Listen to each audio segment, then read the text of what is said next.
ng Anak at Espiritu Santo. Amen. Tinatawag ko sa Espiritu ng Panginoon si Kristo ang taong nananakit sa loob ng katawan ni Star Mascareñas Gonzales. Ito ba yung patay, di ba? Kung nasaan ka man, naririto, inuutusan kitang pumasok ka ng maayos sa kanyang kaluluwa. At Amang Jesus, Amang Nazareno, ilawan niyo po ang buong bahay nito upang makita niya kung sino po talaga kayo. Siya inawa. Amen. Ngayon, nakikita mo na ako. Ha? Ano nasa paligid ko? Hindi ako santo. Si Panginoon Kristo yun, naintindihan mo? Ampong Nazareno yun. Hindi ako yung santo, naintindihan mo? Ngayon, kilala mo na kami. Kanina, hindi kita sinelyuhan, di ba? Kaya hindi mo ako nakikita.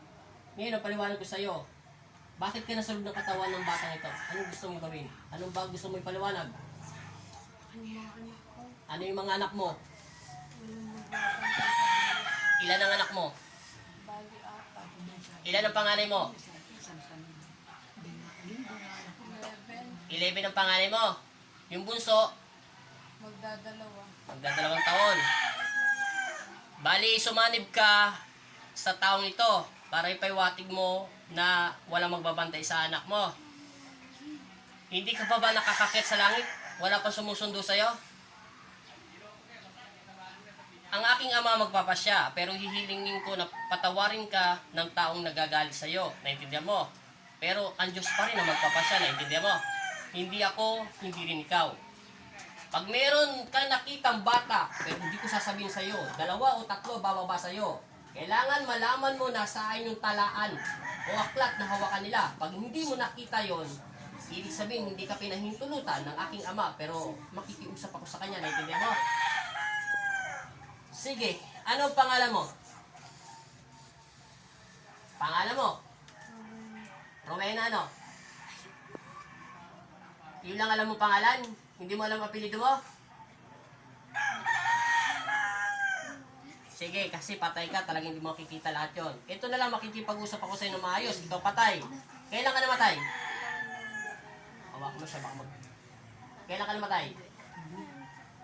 Kailan ka namatay? Namatay ka ng June? 4 ang anak mo, 11 years old, yung panganay mo, 2 taon yung bunso mo. Yung 2, hindi ko natatanungin. Ito lang mapapayo ko sa'yo. Kung hindi kayo at wala kayong ganito, ngayon nakita mo na hindi ako santo, ulitin ko sa'yo ha, hindi ako ang Diyos. Kung hindi, instrumento lang kami ng Panginoon Kristo. Naintindihan mo? Si Kristo at si Jesus ay pinag-isa upang magpalaya sa loob ng katawan ng tao nito. Naintindihan mo na? Tanggalin mo muna lahat ang nararamdaman niya sakit simula daw sa buong katawan niya at paghihilo o ano man. Bago kita kausapin ng mais. Ubusin mo lahat. 2 kamay. Ayusin mo.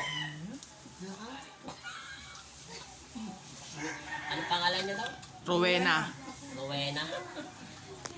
Sabi mo sa akin pag wala na ha. Hindi ko alam ang apelido natin. Anong pangalan? Morales. Anong apelido? Morales. Morales. Morales. Morales. Sige, wala na. Sige, kumanda ka. Ako ang magbibitigdas sa araw na ito. Naintindihan mo? Hindi ikaw. Sa pangalan ng Ama at ng Anak at Espiritu Santo, tinatawag ko si Ella at si Iya o sino man ang nila ipabadala ng Panginoon Kristo. Humihingi ako ng pahintulot na bumaba kayo. Ilan ang anghel na sa harapan mo? Ilan ang... Marami. Di marami kang kasalanan. Bakit maraming anghel na pinababa sa'yo? May babae ka ba nakikita? Anong buhok niya? Bata pa siya? Anong hawak niya? Wala ka nakikita. Ibig sabihin, wala pang nagpapalo sa'yo. Ibig sabihin, wala pa talaan mo. Kasi, kung kailan ka lang namatay, wala ka pang 1 taon dito sa lupa, ang Diyos pa rin ang magpapasya, hindi ako. Naintindihan mo na? Ha? Hangguling salita ko at sasabihin ko sa'yo, yung patay ba nito, wala talagang magbabantay sa kanyang anak? Meron pa yung nanay niya. Eh, may buhay pa pala nanay mo eh.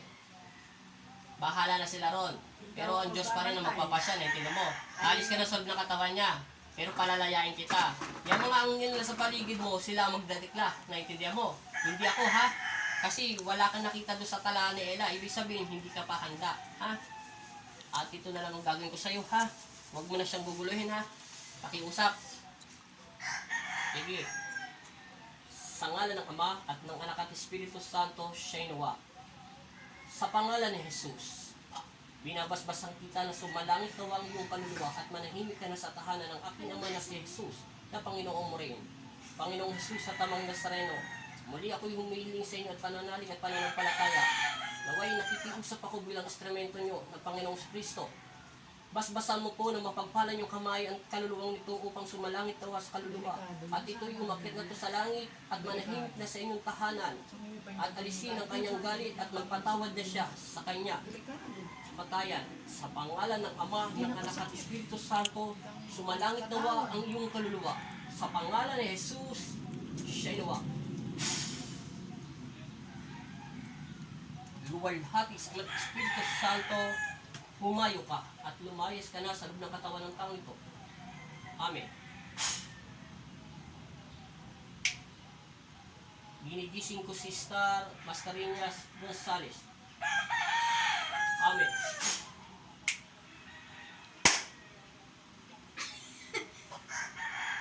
Teka lang. May tanong lang konti sa Star. Wala ka naalala. Wala ka naalala. May nakita ka? May nakita ka sa pagpikit mo? Wala? Ay, sorry. Wala ka nakikita? Wala ka nakausap? Walang angel. Walang angel? Wala ka napakita? Wala. Nasaan ka lang? Saan? Barangay. Nasa barangay ka? Dito ka! Ano ginagawa mo sa barangay? Ano ginawa mo? Sino nakita mo sa barangay? Check up. Si Cap? Ano ginawa ni Cap sa'yo? Mag-uusap lang. Ano sinabi ni Cap? Huling mo naalala. Ano kailangan? Ano daw ang kailangan mo? Sabi ni Cap. Sabi mo, sa oras na ito nakaupo ka dyan, pero yung kaluluwa mo nandun kay Cap. Tinatanong niya yung Cap kung anong kailangan mo. Ano sinagot mo? Gumagala. Mamaya mangyayari mo. Tatanungin ka ni Cap, anong ginagawa mo rito? Sabi mo gumagala. Sabi mo, nag-usap na tayo, di ba kanina? Wala po siyang alam. Hindi niya alam. Ikaw yata yung patay, sabi mo. Sabi mo, sino yung patay? Yan ako. Ikaw si Rowena. Sumalib ang lola mo sa'yo. Lola niya pala yan, oh. Oh, sumalib siya ang lola mo.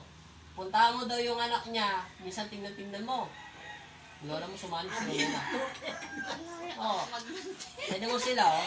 Tingnan mo. Roy Goya. Minis na yan. Sumalim sa iyo, 7. walang mapagano sa anak niya, walang mapag-iwanan. Oh, yung anak niya, paliwanag, di ba Justin? Ang sabi, may anak daw siya, 11 years old, panganay, takas 2 years old, di ko na tinanong yung dalawa. Wala daw pag-iwanan.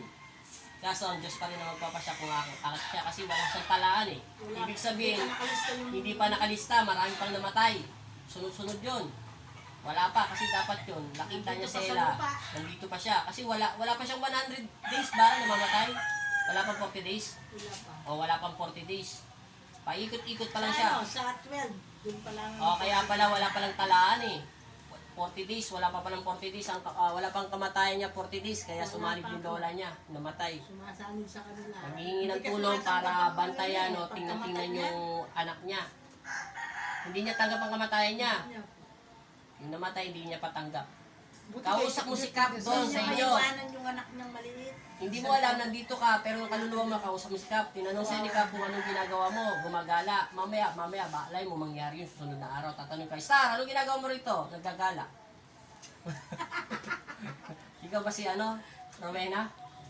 Sabi mo si Rowena ka, ikaw yung patay. Tagal mo pang magising eh. O, tagal mo Kung magising. beses kang ginising niya po. O, kaya ng kamay mo.